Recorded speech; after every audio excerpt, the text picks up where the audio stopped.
Let's find some day trades, swing trades, and option trades. Hello, traders. It is Tuesday, August 18th. We're about 2.5 hours into trading. Market has given us a little bit of action today. Want to show you how we day trade the S&P 500 and how we day trade stocks. Going to be super easy for us to do now that we've got a little bit of a range. So what I'd like to do is to show you the 1OP indicator. You hear me talk about it every day. We get this opening gap higher, long green candles closing on their high. In fact, the market had actually broken out to a new all-time high on the SPY. Hey, this looks great. Go, go, go. Let's get them. Not so fast. You can see how the 1OP indicator was peaking right here. And I told everybody in the chat room, right there, that was the peak right there on that green bar. And it crossed over right there. How could an indicator be that dang good? The market's making a new all-time high and it's telling you sell. Well, that's exactly what we did. Don't take my word for it. Let's go into the chat room and I'll show you the commentary. Here's my chat room. You can see these comments are posted about 20 minutes after the open. And we're talking about the overall market here. Everything feels great right on the open, but I want to wait 10 minutes to see if the breakout holds, especially with 1OP peaking. So we continue to go down. I had gotten into a ZS position. I took small gains on it. I don't like this red candle on SPY. That's typical of a bearish climax. Ready to short SPY. Short SPY 338.78, and that is 22 minutes after the open. I did take a loss on Walmart. That one stung a little bit, but I more than made up for it. Took a short on WDC, and in here I'm going to show you that made money on that. Took gain on SPY. $1.42. I'm going to ignore that explosion alert because I want to continue to go through here. ZM, good relative strength. Did really well on that. I'll show you that setup. Long W, made decent money on that. Also showed people that that was going to be a nice buy once market found support. So, don't want to be early on longs. Strong selling. Now we're going to be waiting to see if that 1OP indicator bottoms out, showing a few other really nice stocks in here that look good. Now we're looking for relative strength because we've got the market coming in.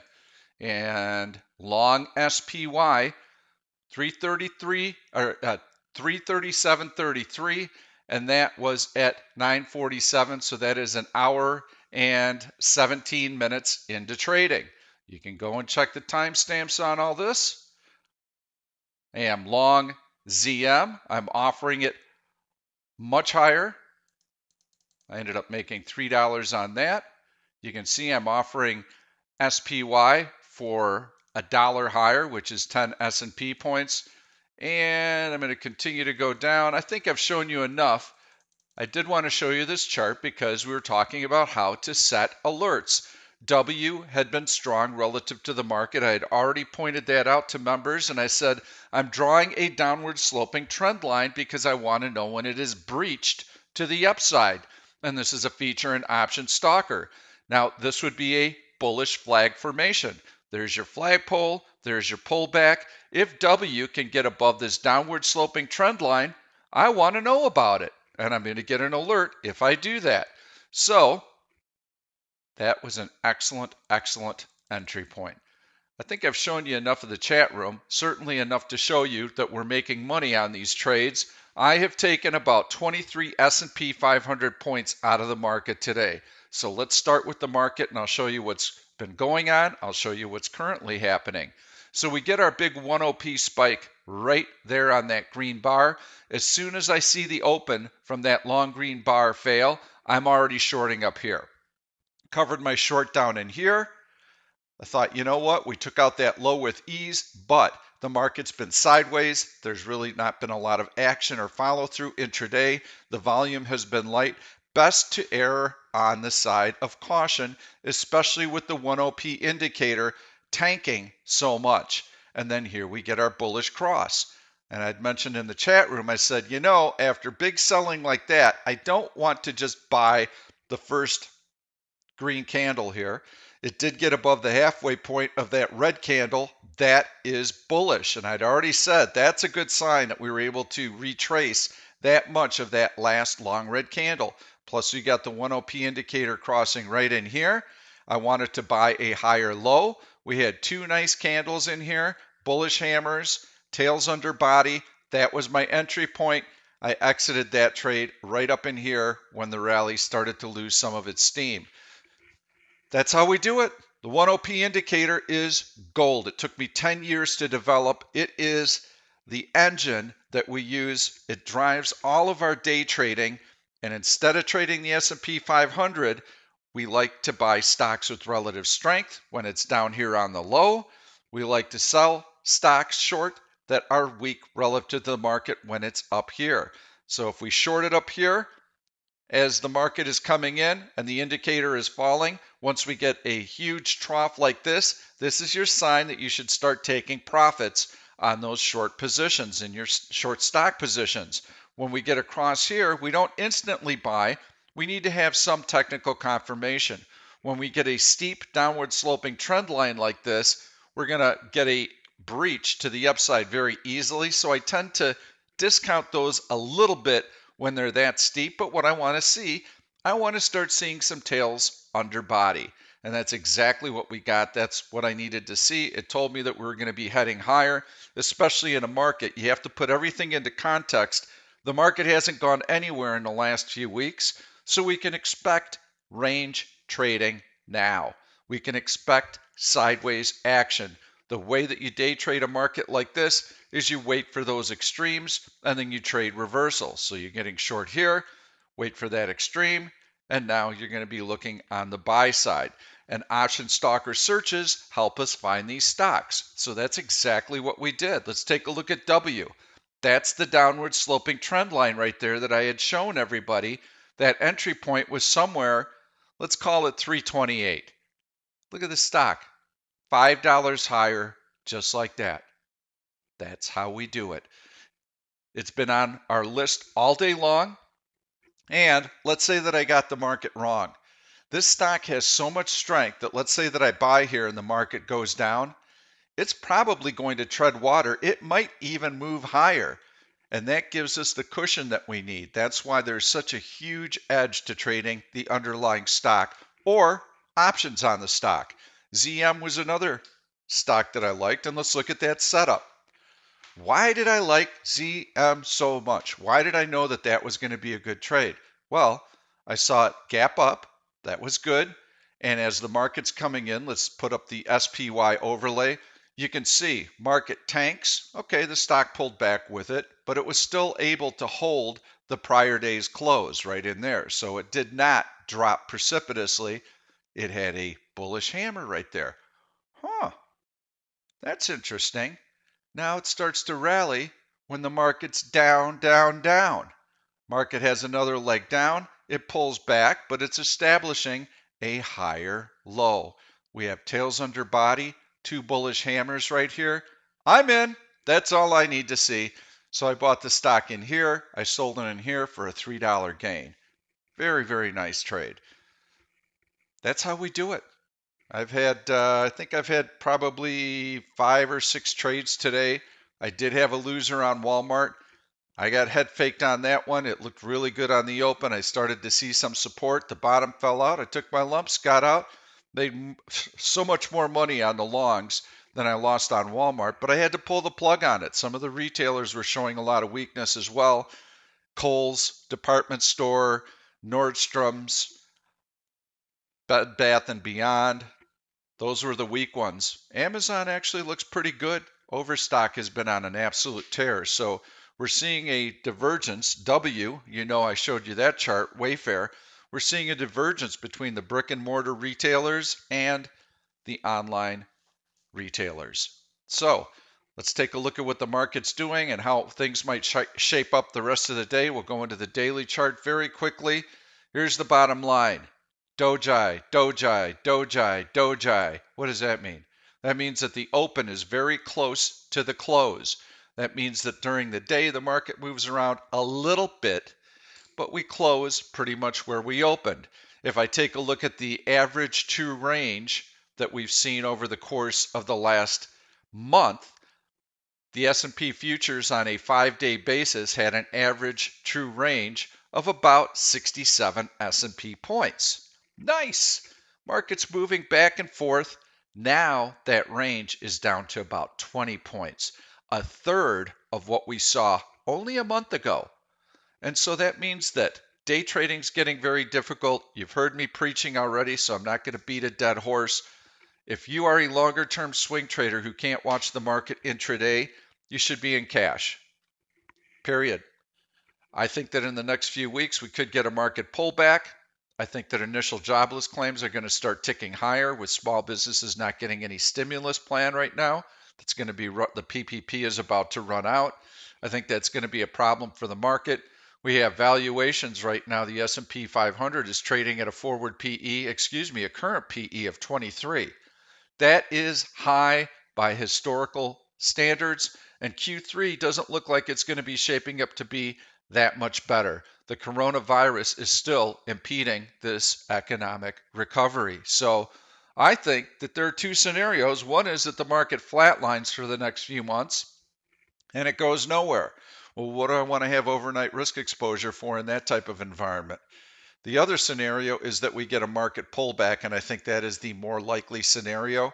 I think it could be a 10% correction, but I'm not playing any kind of pullback until this upward sloping trend line is breached, and that takes us right around the 325 level on the SPY. As long as we're above SPY 325, I'm not even contemplating any swing trading short positions overnight. And this is really hand-to-hand combat from this point on. There's no news. Economic news is behind us. We don't have any major releases for another 2 or 3 weeks. Earnings season has ended.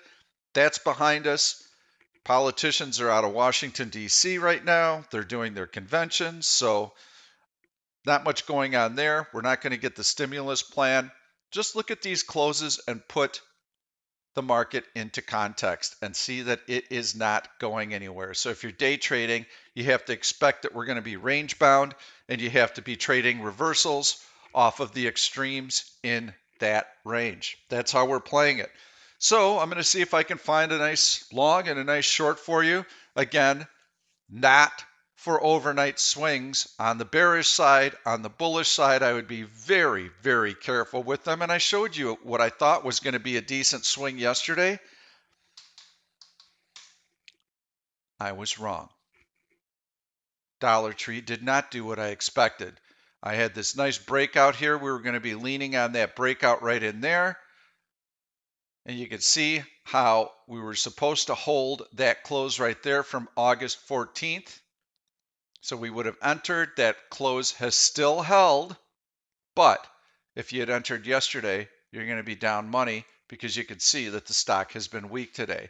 So if you're in here when the video was recorded somewhere around 101.40, now the stock is down to 98. That's a loser. Now that support that I had identified is still intact. So if you're a fairly aggressive trader, meaning you'll be willing to use a wider stop, then you can stick with it. If you are a passive trader, I don't like the fact that it pulled back so sharply today and it closed or it traded below the close on Friday. So I'd be pretty cautious with DLTR.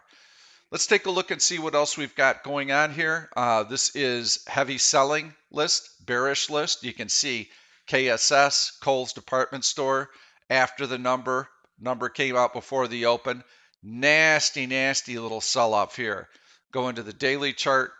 It's probably going to set up well for a bearish swing trade. The online the online retailers are actually doing very well. The brick and mortar companies like Kohl's are really struggling. Let's put up the 200-day and the 100-day moving average. And there you can see how the stock is actually below the 100-day moving average. From a day trading standpoint, I would short it as long as it's below that 100-day moving average, and I would use that as my guide. Well, would you short it right now, Pete? No. Why not? Because I don't have the market working in my favor. Market first, market first, market first. The market drives all of our decisions. For some reason, when people start trading stock, they all of a sudden forget about the market. They're oblivious to the market. It needs to be the other way around. You're watching the market, you're watching the market, you're watching the market, but instead of trading S&P 500 futures, you're finding stocks that are weak relative to the market when you want to short. So we have what I call a bullish divergence. What's that? Normally, when you have the 1OP indicator declining, declining, declining, declining like that, and you have a bearish cross, that would be an indication that the market is going to sell off. When we have a compression like this, well, the market's not going down, and it's not going down, and it's not going down. When you get these types of divergences, it shows you that this trend is very, very strong, and now we're going to get another leg higher. So we're almost to the bullish cross right in here. We've got a breakout above this compression. This is a time when you would want to be long. So let's go in and take a look at Pop Bull. Let's see what we can find. I'm going to look, see if we can find a really nice stock here. We know W is good. MOMO has been really hot today. Amazon actually looks good. I like Amazon here today. And you know that if you follow me on Twitter, because I posted a chart of Amazon earlier today and I said I really like this breakout on Amazon. Excuse me, you can see the horizontal breakout here through that resistance level. Nice upward sloping trend line. New high of the day. Amazon is a stock that you could buy right here, right now for a day trade. If I weren't doing this video, I'd be buying it here. What's my stop? That prior breakout right there. So you could use the open from this bar right now, which is 32.90, let's call it.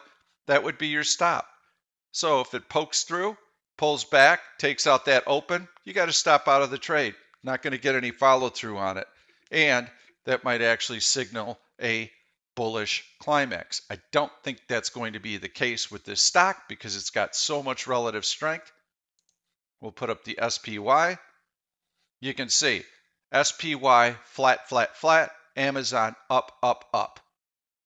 You can also see that by putting up the 10SI indicator. It's a proprietary indicator and option stalker. 10SI greater than 0 equals relative strength.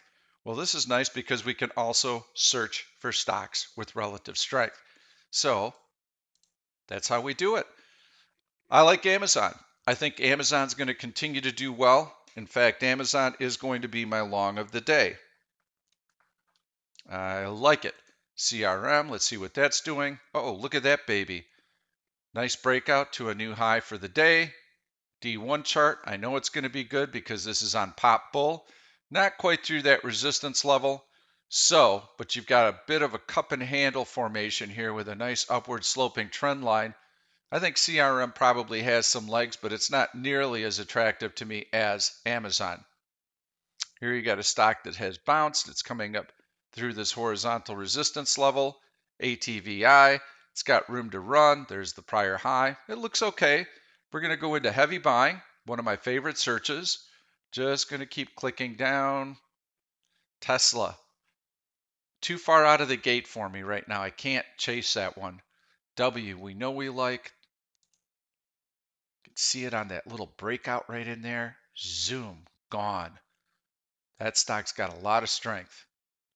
This looks pretty good through this horizontal resistance. You can see market flat, tick, tick, tick, tick, higher.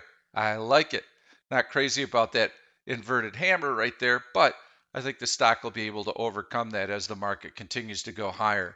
ZM, I would like to see better. See, you've got flat market here. You got a nice little rally, but you got a pullback in the stock. So what's the stock done? And since this 1 hour mark right here, down, down, down, market flat to higher. That's not good. That's not relative strength. That means the stock is tired up here. That means do not buy it. Continue to go down. Continuing to look for something. Ideally, I want to see something that is breaking out to a new high of the day. W was about the best prospect that we had. I like that one. And that's what we do. We just click through these symbols and we keep taking a look. That was the heavy buying, TDOC. Look at that relative strength. Boom. Right through the high of the day. Do the daily chart, see what it's doing. Bouncing off the 100-day moving average. Gap higher yesterday, gap higher today. Closing on the high. Nice relative strength. Looks good. NVAX. Don't like that. Etsy getting a little bit of momentum in here. That doesn't look too bad on a daily chart. TWLO, I don't see anything there. We're starting to get a little bit of a bounce on Netflix. Two lines of support right here on that horizontal support level above the 100-day. That looks pretty good. That's how we do it. I'm going to go through one more search here. Bull Run's another nice one. I haven't even talked about the custom searches that we can create and run ourselves. I'm going to put up custom search. This is what I use to find a lot of lotto trades. Look at all these variables that you can use to search for the right candidate, whether it's earnings about to be released, earnings that have been released, heavy volume. We've got all sorts of volume searches, momentum using the ADX. There you can drill down and look for volume spikes on a 5-minute basis. Watch this search. We'll go in. We're going to use an option liquidity of 0 or higher. That'll give us pretty decent liquidity. Let's take a look at a stock that's got heavy volume in the last 15 minutes, and let's take a look at a stock that's above the prior day's high. Got a lot of candidates here. Cool. Let's find something that is strong relative to the SPY on a 15-minute basis. You cast a wide net, and then you start drawing it in. I'm going to put this off to the side because now we're going to go into a 5-minute chart, and we're just going to click through this and see what else we've got going on here. Nothing too interesting there. That's a good one. DKNG. Look at that relative strength right there. New high of the day, breaking out, heavy volume, downward sloping trend line breached, double bottom higher low. Stock looks great. Yeah, definitely would try that one. So that's it. That's all I've got for you today. Amazon is my pick of the day. Not going to show you anything on the short side. I think the retailers are pretty weak. You can try those. We've tried shorting in the chat room, and we've had a number of traders do well on them. In fact, I know this morning they were on Teva. I was more, look at that. And let's see. I don't know, bring this over. There you go. Check out the timestamp. This is 90 minutes after the open at 10:12. Richard, short Teva, $10.94. Gee, I wonder how Richard found that. Yeah, I know how he found it. $10.94 was right in here, and that stock has dropped about 10% since then. Super, super nice trade. Got it right off of our list. That's how we do it. If you're an S&P 500 trader, number one, I'm going to encourage you to shift over into trading stocks with relative strength and relative weakness. It's a move that I made many years ago. This 1OP indicator is killer good. If you get any kind of range out of the S&P 500, this is the only indicator I use. It's the only one you need to use. You can see that bullish divergence right in there. Now we've got a bullish cross. I think the market's going to continue to go higher. We will challenge the high of the day. Who knows? Perhaps we may even have a new closing high today. Thanks so much for watching. If you like the content, please give it a thumbs up. It lets me know that I'm doing something right. Subscribe to the YouTube channel and turn on your notifications. That way you'll never miss one of these videos. You can also follow me on Twitter. I post my pre-open market comments so you can get that commentary. And if I see something I really like Amazon today, I'm going to post a chart on Twitter. It's very quick and easy for me to do that. Thanks so much. We'll see you tomorrow. Thank you for watching this YouTube video. I'm Pete Stolzers, and I'm going to keep the trade ideas coming along with lots of education. So make sure to subscribe to the channel and please turn on your notifications so that you never miss another trade. If you like the content, please give it a thumbs up. I've loaded 2 other videos that I think you're really going to enjoy. Stay tuned. We'll see you soon.